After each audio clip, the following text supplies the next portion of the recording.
Hello and welcome everybody. Wilson Harwood here. I'm an acoustician and studio designer based in Nashville, Tennessee. I build soundproof spaces for people like you.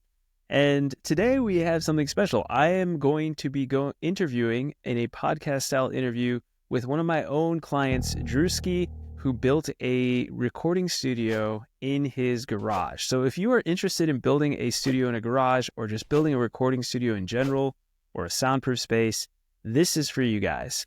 Before I jump in, I do want to let you know that I have a free soundproofing workshop for you.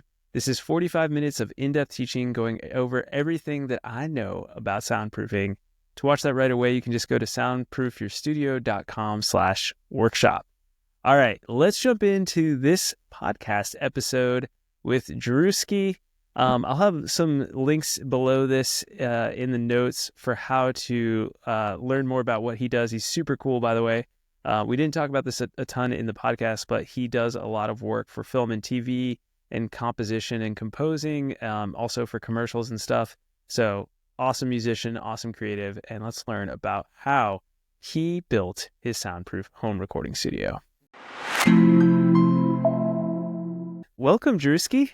Welcome to the podcast show, which we don't do all the time, which it's always fun to do these and interview a past client. So, Drewsky, why don't you tell them a little bit about maybe how we even met and what your goals were going into this project?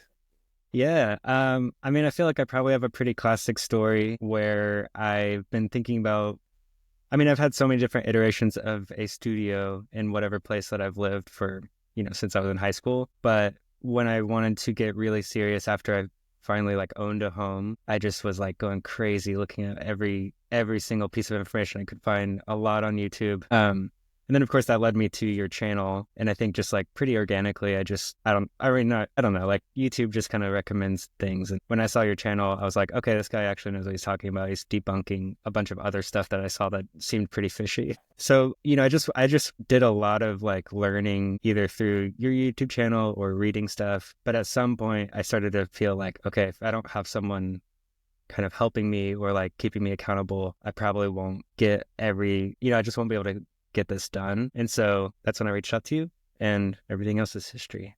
Yeah. It was, this project actually we probably started over a year ago. Yeah. With the design phase, and then life happened, but you finished it back in the fall, I think, of 2024. Mm-hmm. I want to say officially October. Yeah, October. Yeah. And this studio is really cool. We'll show some pictures that Drewsky sent me of the finished build and kind of also what we did when we were building it. So you guys will be able to see this in the background if you're watching it on YouTube. And basically, we built it in your garage. But I think it's important to mention that before we chose the garage, you were like, should we do it upstairs? And how do you feel now, having been working in it, that this is the better choice? Or I hope it is the better choice versus the upstairs. After a couple months into constructing and even in the planning, it became very clear that upstairs would have been a nightmare. So I think we definitely made the right choice. It would have, I think, cost a whole lot more and probably just wouldn't have been as effective as the studio is now. Yeah. It would have been more space, which is a little bit of a downside, but I don't mind at all how this one turned out in terms of space. It's actually really nice. And it's not small by any means. I can fit a band in here and do a little rehearsal. It's tight, but I don't know. It's I think if I had more space, I wouldn't really know what to do with it. Yeah. Sometimes I feel the same way, because your studio is it close to 300 square feet? I can't remember. I have no idea. Yeah, you have no idea. Oh, shoot. Everyone's going to be in the comments, how big is your studio? I could look at the plans, but I'm not going to. Yeah, we have plans. Once we finish, I was full on construction brain when we were doing it. Construction brain. And not thinking about sound or audio or my career or anything. I was just I'm a builder now. Mm-hmm. And that was really fun. But once it was done, I was I just cleaned it out of my brain. It's I don't know any of the stats. You might ask me questions in this interview and I'd be I don't remember. I know. I'll have to put them in in the as a B-roll thing, this is how the square footage. But I think it was around 250 to 300 square feet, which is pretty typical of your average home studio these days. And it's built in a 2-car garage, 1-car? It's a smallish 2-car garage. Yeah. Yeah. So that makes sense that it would be around that range. And then we built it like not the whole garage, but we actually built a room within the garage, which I think is a great way to go. And everyone always wants to know, like, okay, what do you do with the garage door? And with that, we actually removed your garage door, framed out the new wall to match the rest of the house, right? Yeah. And then we put an air gap and then the new studio wall, which created this weird, like spot. And you guys have a bunch of pictures there. Overlay of the B-roll of this. Yeah. There's a really good picture of so Tim and Henry helped, or like, basically built this, and I helped them. And there's a picture I took of Tim and Henry both in the tiny little hallway we have. We were just sweating our balls off. Yeah, I bet. Probably should say. We were sweating a lot. Yeah, I can imagine. And that was just like a weird little thing that we did in the end with the build. And just to talk about who built it, because you guys used Al, who I have now worked with on 2 projects and probably many more in the future. He's like the Texas guy, although they travel around. Yeah. And Al is such a great guy. You've actually met him. I've never met him in person. We've only talked on the phone or Zoom. Yeah. And then his whole team, which is another group of people that's amazing, who you know way better than I do. Also, because we did most of the work on the design end, and then you got to actually work and build with them. But how was that experience? And, like, if you guys are in Texas, by the way, like in the Austin-ish area, like definitely, reach out to Drewsky and reach out to me, and we'll like hook you up with them. Yeah, if there's any, if there's like a way to, put my information out, I'm happy to help with any questions or connections, anything. This was a really, it's a difficult process, but it doesn't have to be difficult. I think it's just difficult because it's so hard to find people who actually know the kind of requirements for a studio and the kind of weird intricacies of building for a studio. So I'd love to connect more people with this team that I got to use, because they were awesome. Yeah. And having a team on the ground is the magic piece to this puzzle, because I do the design work, right? And I do all the plans and kind of the big picture stuff where we're like, okay, how do we want this to look? How many layers of drywall or materials? What size? All that stuff. But then someone's got to put it together. And Al is amazing, because he also helps as like a manager on the ground floor as you're building this, which is super helpful to have. So not only do you have the contracting team, but you also have that sort of built-in house manager as well. Yeah, it was really helpful to be able to like text Al and just be like, I ordered this, but they didn't have this in stock, so can I go with this one? And he would either be like, yeah, do that. Or usually he would just call me and we'd end up talking for like an hour about a bunch of things, but that does happen with him. Yeah. That's great. Always fun though. Yeah. So the studio goes like floor to ceiling, just so you guys can paint a mental picture. And then we have this cool hallway that goes into what we called the murder closet for a long time. The murder shed, which was this cool, like weird room off the side of his garage. And then the other door opens into your house. So you kind of walk, if you're visualizing this, you're walking through Drewsky's house, you come to the garage door, you open it, you walk down some stairs, right? And then you're in this cool hallway that has like a mini split. And I think you have like guitars hanging there now. And you kind of made it like nice in there in this once garage. And then you take a left into the studio. And it's just like this rectangular room in the garage that you just go into. And then closest, like when you turn your head to the left when you're walking into the garage for the first time, there's also like storage and like things to the left of you, right? So you didn't use the whole garage like many people do for their recording studio. You just used like maybe 2/3 of it. Yeah, and basically we, this was something that you and I talked about a lot, because there's, I forget the website, but the kind of dimensions that are ideal for different, limitations of space. Yeah, like AMROC. AMROC. That's right. Yeah. That kind of revealed that one of the most ideal dimensions that fits within the space that the garage already had was what we ended up with. And it left like a kind of strange amount of extra space. But rather than just being like, we have to like cut out the space, we just used it as extra kind of like usable space. So I actually have we wired we wired through the walls a panel on the outside of this inner studio, so that if I'm on the outside wanting to like track a guitar out there and have something else tracking in here, I can. And out there is like, it sounds kind of busted, but it's cool. Yeah, I bet it sounds pretty sweet, actually. Yeah. I'm into busted spaces. Me too. As long as you have some good ones for everything else. Yeah, one good one and a bunch of busted spaces. Yeah, that's what we want. One good room and a bunch of busted rooms. So how does the room sound now that you've been in it for a few months and it takes even years, I would say, to get fully acquainted with your room, but you've had it for a few months. Like tell me how it's been. Like, what's it like? I mean, night and day from what I had before. I'm so thrilled with how it sounds in here. Awesome. I think there's definitely always going to be room to tweak, especially just kind of thinking about loudness and like kind of wanting maybe something. Well, I don't know. I have a lot of thoughts about what I want to do way down the road. Yeah. Like I would love to do Atmos at some point. Oh, yeah. That'll be ambitious. And so I just did something very ambitious, which was building the studio. I think I'll hold off for a little while. Yeah. But yeah, it sounds really good. And just simply having a space that is actually soundproof is a huge, like, just bump in quality of life, basically. Like, especially because I'm at my house. So my partner can be, vacuuming or something or working on something inside the house. And I'm just like ripping on a guitar and, doesn't matter. Whereas in the past, it was like, hey, can you not do that right now? Yeah. Can you not like run the laundry machine right now and the dishwasher and put your whole life on hold while I do this track? Yeah. So, like, everyone's probably wondering, like, how soundproof is it? So how soundproof is it, Drewsky? What are the limits of the studio? Have you tested? Do you hear certain things? Are you surprised by certain things? It's such an interesting journey because, as we all know, there's no such thing as like total dead quiet, probably.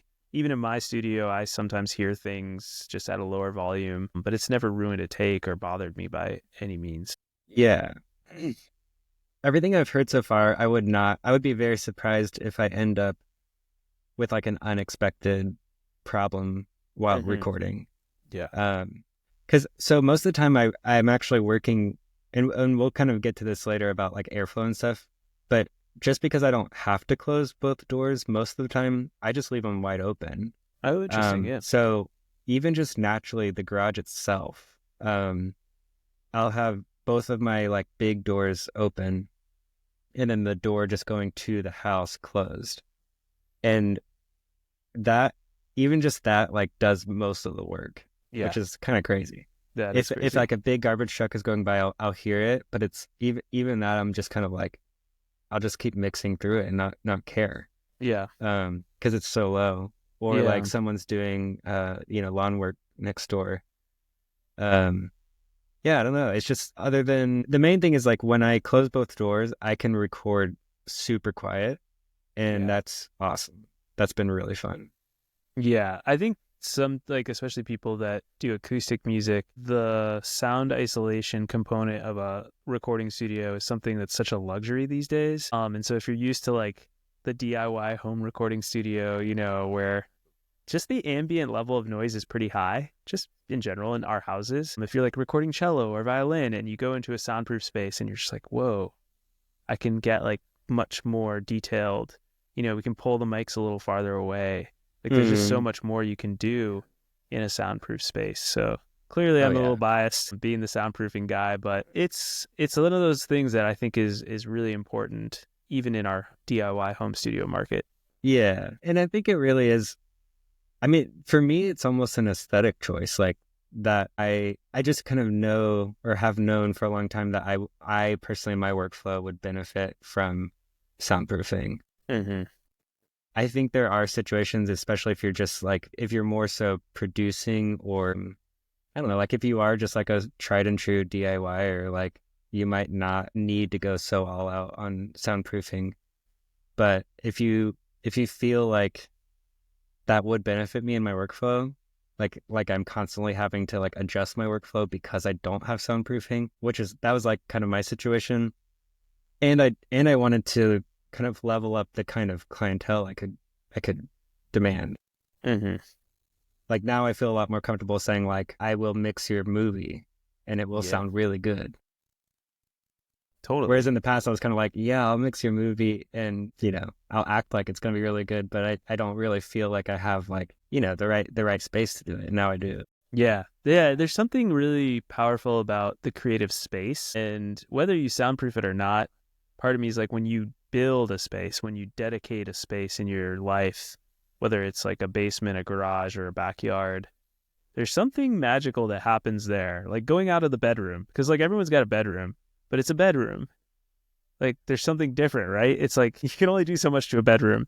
So I don't know. This is getting a little bit more out there, but I think it kind of comes back to the essence of like you want this sort of bubble that you create in, and that's where we do our best work. And as far as the acoustics go, we've talked a lot about soundproofing, but we also did an acoustic design.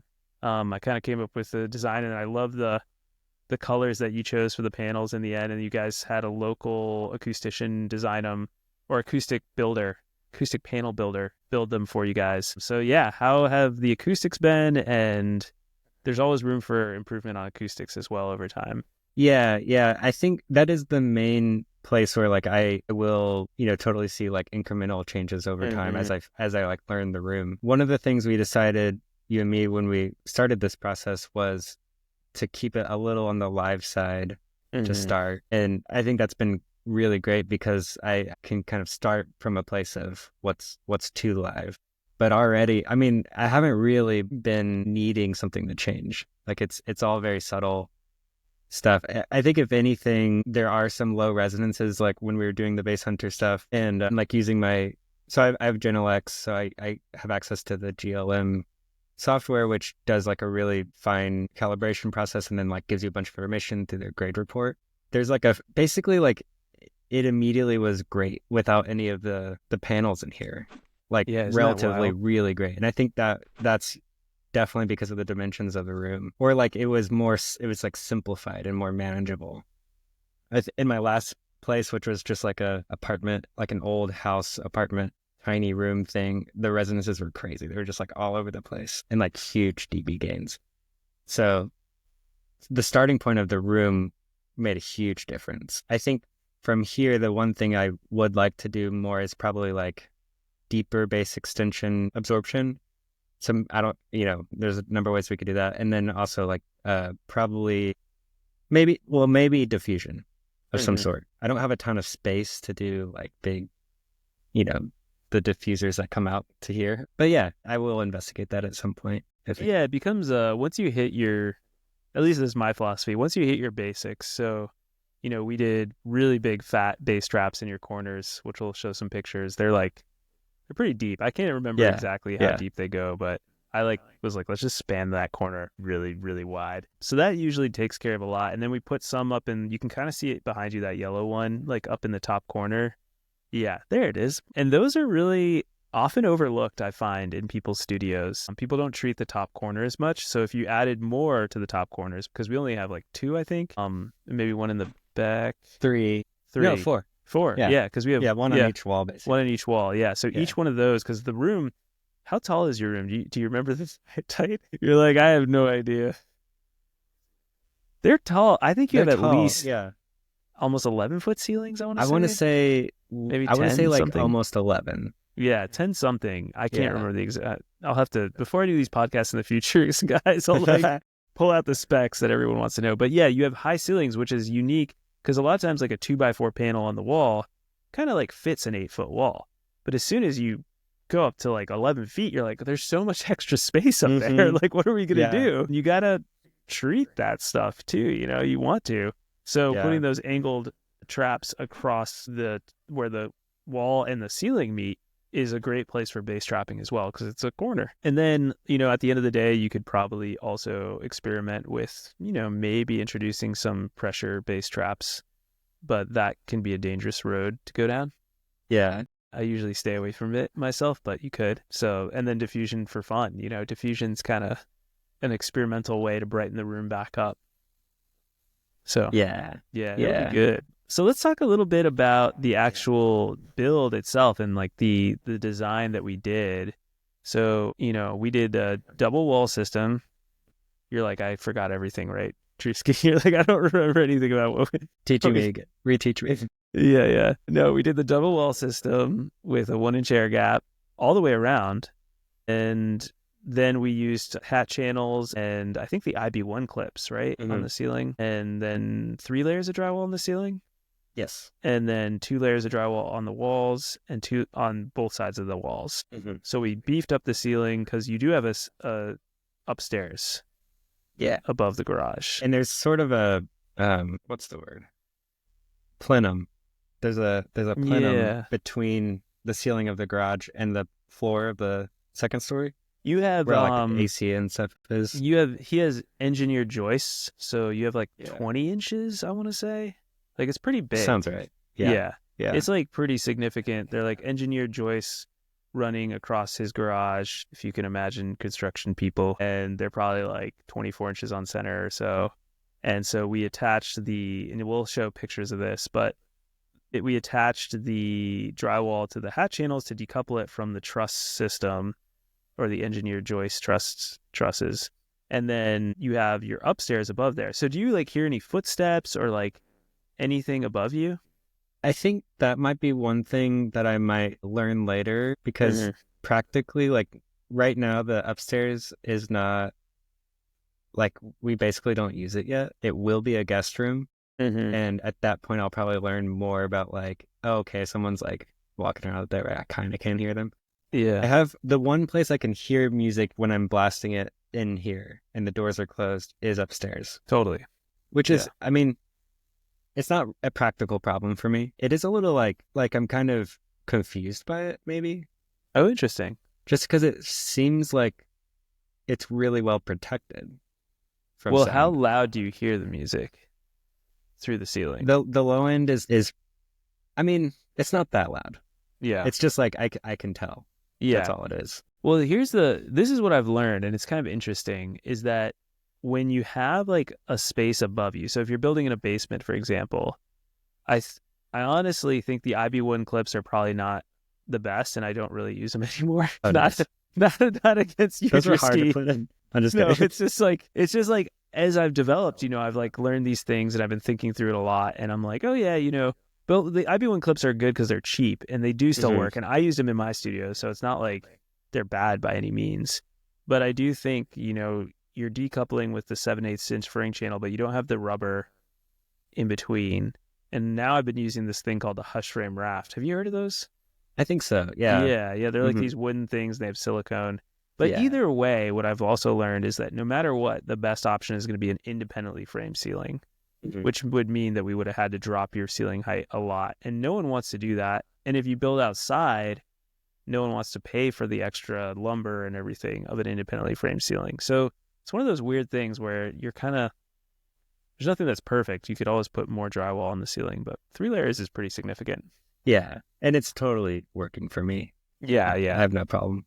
Yeah. I think it would be different if like I was in an apartment complex or something. Yeah. And like needed to be isolated from a neighbor, but they can pour concrete on their floors or something.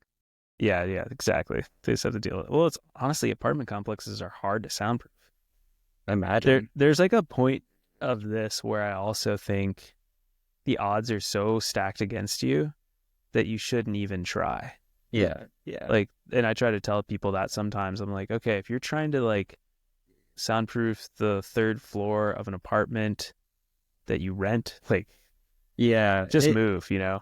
It is like, I think it's important to be like sure that this is a project you want to get into, because it was easy for me because I'd been thinking about it as soon as I like own a home and like feel like I'm going to be there for a long time. Like I'm going to build a studio. It's like the career path I want to go down, etc. But I think if I was a little more like, I just want to, I'm like a bedroom producer and I just want to like have more soundproofing, might very easily could get way over your head in terms of just like getting underwater with how much you're getting into.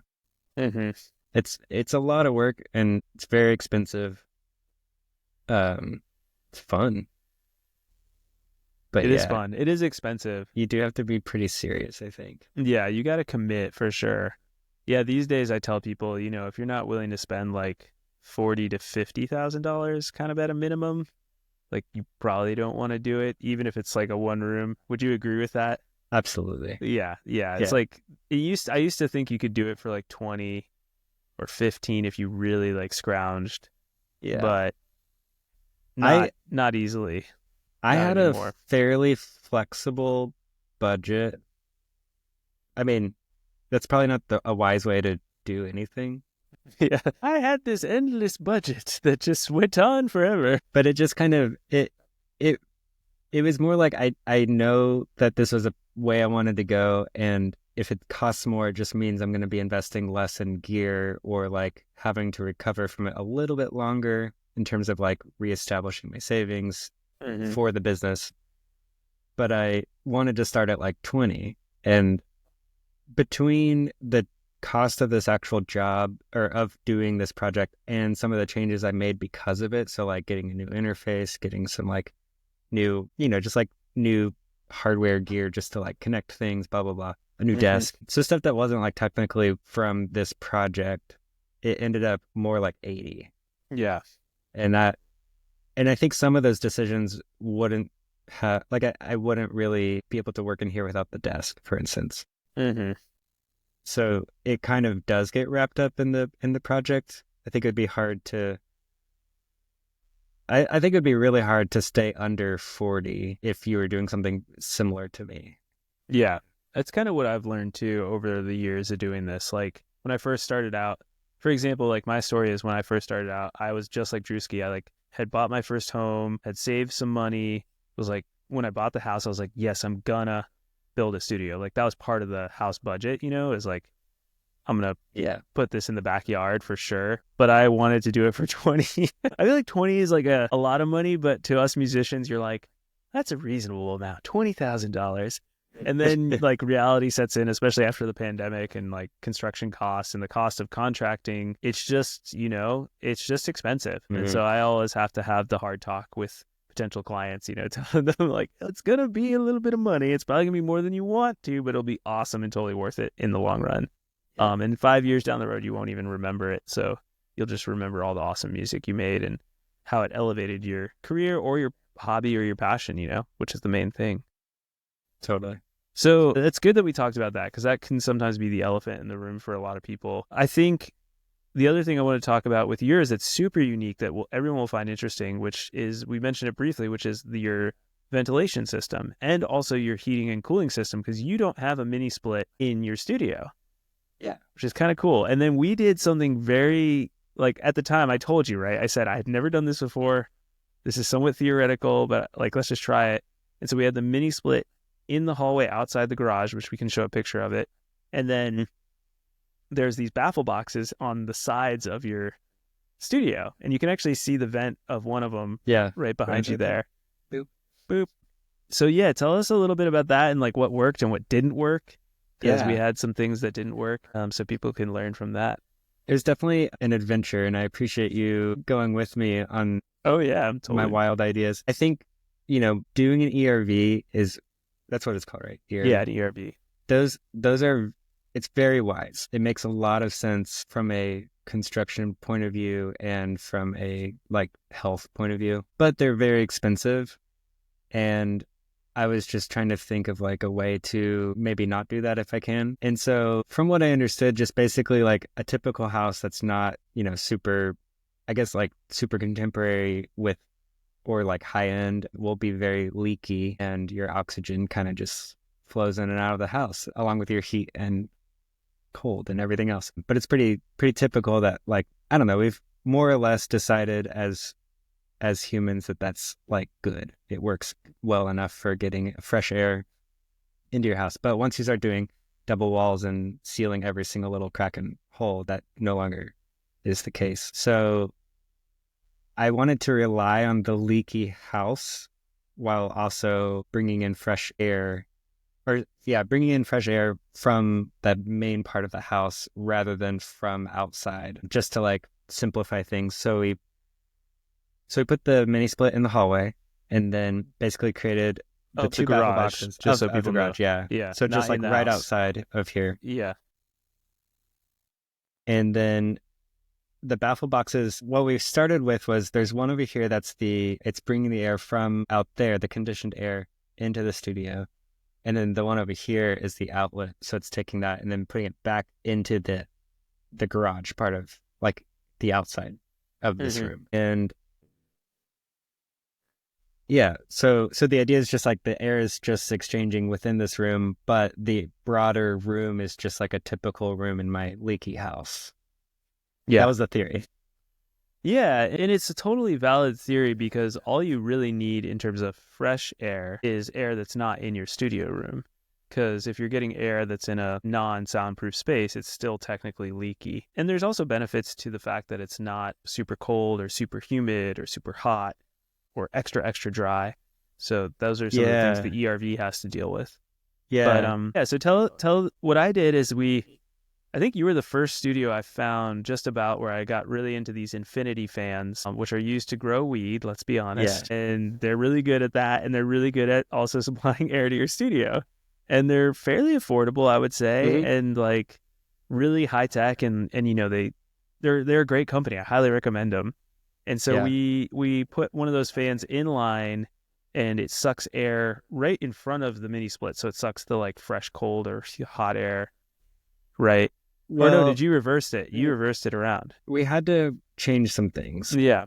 Basically, like the biggest concern was noise. You know, like obviously if we had a mini split in here, that's like, that would have been noisier than just like an active fan. But we had initially the inlet fan sucking air from near the mini splits like output.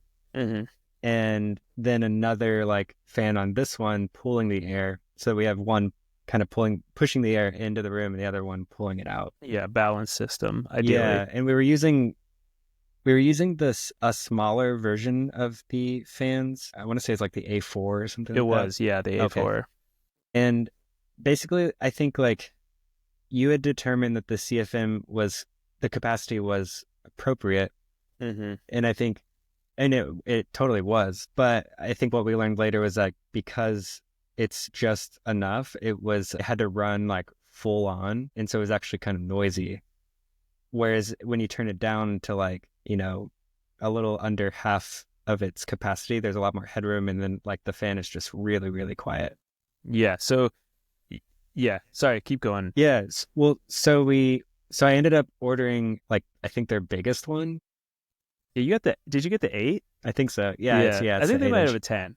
So. Oh, maybe I got the 10. Did you get the 10-inch? Shit. I might have. That's awesome. But basically, I took off the one going to the inlet, and I have just the one over here. And so it goes through the vent, goes through our baffle design, and then comes out of a hole. And initially, that's like where the fan would be. But I ended up like taking depth work and going away, and then a turn and go into that skinny hallway. Oh yeah. And then go like halfway down the hallway, so it's like kind of a long distance. And then I just had a ton of like old foam from like Pelican cases and the really shitty Orlex things type foam, that I had from like random trades and stuff. Yeah. And so I just like wrapped it, all of that duct, and then the fan itself all over there. And then basically just am relying on that one really big fan to run at like 30% capacity. And it's pulling plenty of air. Like you can feel it pulling the air. And it also like, if the doors are closed and I go out to the baffle box over here and put my hand on the hole, like it'll like, yeah. So it's like pretty actively sucking the air in. Yeah. It seems to be just as effective as like actively pulling it in. Yeah, you've created a system that's one-sided, so it's not what we call a balance system where you have two fans that are quote-unquote balanced, so the pressure is going through your room. But I think it works really well because it's going back into the same room. So you're essentially just passing the air of the outside of your garage, of inside the garage but outside your studio. You're just passing it through your studio, but it's quiet. So it's essentially like having almost like a window open. Yeah. In your studio, right? It's like essentially kind of like that, and then a fan on one window that's just pulling air through, like on a hot day. That's kind of like what you might do in your house. But because of the baffle boxes, everything's quiet. And what we learned, which was really cool, is like don't put your fans super like right next to the baffle box entrance, because you'll hear that, because the baffle box is great, but it's not like, you can't put like a loud thing like inside the baffle box and blast it. That's not going to work. So keeping your fans some distance from that. I've also since learned that like rigid ducting is great, but when you connect like a fan to a baffle box, for example, you could do flex ducting, because flex ducting will reduce the vibrations of like fan noise. So that's another little tip. That makes sense. Another thing too is we kind of, I've learned this since then, that, I might have undersized the fan because I was looking at ventilation levels for your room, but heating and cooling CFM to like properly heat and cool the room, which we essentially are trying to do, is actually higher. So you were probably running that fan. You probably did need a bigger fan, because you probably needed more CFM to properly have air exchanges every like hour. That was enough airflow to properly bring in enough heat or cool into the room. It's really, really complicated. HVAC is like so complicated. It does seem like, as a rule of thumb, like just oversizing it can only be better because of the, like, especially with the infinities, like if you're on, I think it was like two notches of 10. So like just like 20% of its capacity, it's like dead quiet. But when you get up to like 6 or 7, you start to like really hear it. And so, I don't know. I mean, I could be wrong about this, but I think like just totally blindly oversizing is probably a good way to just simplify the decision. It is. Not with an HVAC. Like, you wouldn't want to oversize your mini split, and you wouldn't want to oversize your furnace in your house. But with ventilation and fans, yes, because you want more airflow with a slower rotation of the fan and the engine and the motor going slower, because that's all going to be quieter. So for sure, But like you mentioned, the HVAC, it's you definitely want to size that appropriately. And I had the company that installed it, they came in and basically like they were like, what are you doing? I explained this whole process, and I was like, so here's my theory, and I like gave it to them, and they were like, that makes sense. I've never heard of that, but that makes sense. That's a cool idea. That's sweet. So they just measured like the whole garage basically as one room. And that's exactly right. It's worked really well. Yeah. And it actually works even better, because like a full garage is like almost a perfect size for probably like a 1-ton unit. I think you probably got a 1-ton unit. I think so. It might have been 3/4. 3/4 or 1-ton is pretty much most studios. That's what you're going to use, which is 12,000 BTU or 9,000. So yeah, well, I think we've covered a lot of ground here. I am looking and being like, oh, yeah, I got another design meeting with one of my designers after this. But is there anything else that you want to say before we kind of wrap this up? I know we kind of went all over the place, but I think also we covered a lot of interesting topics. I'm definitely going to come to your studio. It's hopefully this year. No, definitely this year. I'm going to make it happen. I'm going to come down. I'm going to do your studio, and I'm going to do Jason's studio, who's nearby. Both studios we did. And you guys will get the cool, like, video tour. Walkthrough. Yeah.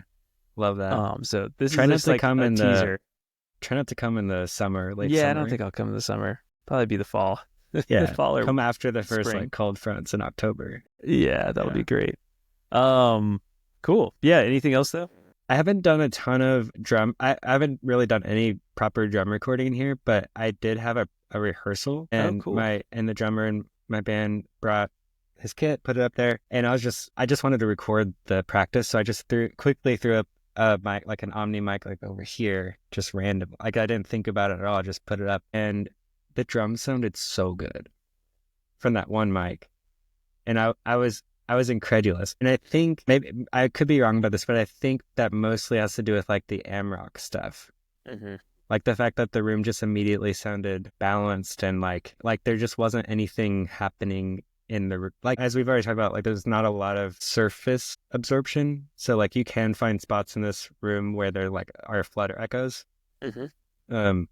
But more like thinking about the whole room itself, it just immediately sounded really good. So I don't know what. Well, the reason for that is that the modal distribution is actually more even. And so in the low end, the reason we did a room ratio at all, and why I always like to try to get my room ratios like in the ballpark, I never obsess over them, but we use AMROC, and it's really good to hear that because my studio is not truly like a perfect AMROC studio. Yours is. Yours is like truly a rectangle. You know, we did the ratios, we did it just like, and so it's so good to hear that, and I'm excited to come hear it. Because I remember when you first, like before you had any acoustics, you were like, man, the reverb in here is really pleasing. Yeah. Which I find interesting. And us musicians, you know, our ears are kind of trained to like, oh, that's nice. Like, I like the way that sounds, even if we don't really know what's going on physically. But what I think is happening physically is that when you space the room to these ratios, you get more low-end support, essentially, and so it's more balanced naturally, meaning you don't have these huge peaks and huge dips that can happen in a non-thought-out room ratio, which causes an unevenness, which tends to give us a visceral sense of it not sounding good. Yeah. You know, that's almost our like interpretation. A harshness or like a some sort of visceral, like, oh, I don't like that room, you know? So that's all super interesting. It's good to hear. I always caution people, don't obsess over room ratios though, because when you're building construction, it's all very different in the end. So use it as a guide. You're always balancing something. Yeah. Yeah. Nothing should be perfect. Like everything we're doing is just, you know, just do your best in the places you can, and where you can't, just don't worry about it too much. And on that note, I think we should end there. So words of wisdom. All right. I hope you guys really enjoyed that interview with Drewsky. He's awesome. The whole team was great. It was amazing to work with him and Al and his crew. And you guys will see more of that. Hopefully I'll do a full walkthrough video, fly out there and see 2 different studios in Texas that I have finished within the last 2 years. So in the meantime, I hope this has been helpful in understanding some of the different perspectives of building and thinking through this crazy design project of creating a soundproof space in your home. So if you're interested in that, again, you have the free Soundproof Clarity Call is one option. So that is where you can speak with me for 30 minutes and I will go over if we're a good fit potentially with working together. I can learn more about your project, answer some questions you may have.